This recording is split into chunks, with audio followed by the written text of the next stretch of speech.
வணக்கம். தோசை பீஸா உங்களை அன்புடன் வரவேற்கிறது. நான் காஞ்சனா ஜெயக்குமார். சுவையான சிற்றுண்டி பகுதிக்கு உங்களை வரவேற்கிறேன். இந்த சிற்றுண்டிகள் நிறைய இருக்கு நம்ம கிட்ட. அதுல இன்னைக்கு நம்ம முதல்ல செய்ய போறது உப்புமா. உப்புமானா ரொம்ப சாதாரணமான விஷயம் அப்படின்னு நினைச்சுக்காதீங்க. இந்த உப்புமாவை ரொம்ப சுவையா சாப்பிட தின்ன திகட்டாத அளவுக்கு ஒரு அருமையான ஒரு அழகான உப்புமாவா இதை எப்படி செய்யறதுன்னு பார்க்கலாம் வாங்க. இப்போ முதல்ல என்ன பண்ண போறோம்னா, 1 கப் ரவைக்கு 2.5 கப் அளவுக்கு தண்ணீர் இதில் ஊற்றி தனியாக அந்த தண்ணியை கொதிக்க வைக்க போகிறோம். இங்கே தண்ணி கொதிச்சிட்டு இருக்கிறதுக்குள்ள ஒரு வானிலையை சூடாக்கி 2 தேக்கரண்டி எண்ணெய் அதில் ஊற்றிடலாம். சூடான எண்ணெயில் கடுகு, கடலைப்பருப்பு, வேர்க்கடலை மற்றும் கருவேப்பிலையை போட்டுடலாம்.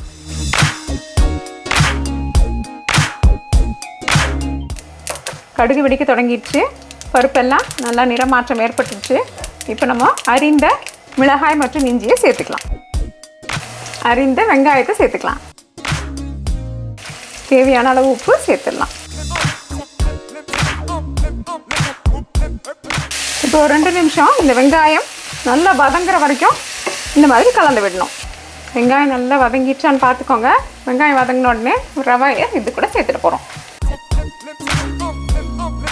பார்த்தீங்களா, இந்த ரவை நல்லா எண்ணெயை அது மேலே நம்ம இப்போ பூசின மாதிரி நல்லா கலந்து விட்டுருக்கோம். இப்போ தேவைப்பட்டதுன்னா இன்னும் 2 தேக்கரண்டி எண்ணெயை சேர்த்துக்கலாம். இங்கே ஒரு முக்கியமான விஷயம் நம்ம என்ன கவனிக்க போகிறோம்னா, இந்த ரவை நல்லா வறுப்படணும். இப்போ இது கிட்டத்தட்ட 3லேருந்து 4 நிமிஷம் ஆயிருக்கு. அந்த மாதிரி நீங்கள் வறுத்து எடுத்துக்கணும். ரவை வறுத்தாச்சுன்னா நம்மளுடைய வேலை முடிந்தது. கொதிக்கிற சூடான தண்ணி. அடுப்பு அணைச்சிடுங்க. ஆனால் அடுப்பு மேலே அந்த சூடு மட்டும் இருக்கட்டும். 5 நிமிஷத்துக்கு அப்படியே மூடி வச்சிருங்க.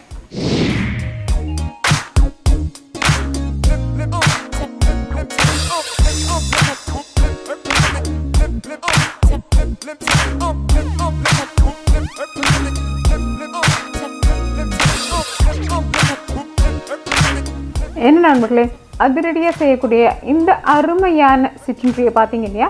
இதனுடைய முக்கிய பிரச்சனையே இது கட்டியாக வந்துடுது, சரியா இல்லை அப்படின்றதெல்லாம் தான். அதெல்லாம் நிச்சயமாக இந்த முறையை பின்பற்றினீங்கன்னா தவிர்த்து சுவையான உப்புமாவை நீங்களும் நொடியில் தயார் பண்ணலாம்.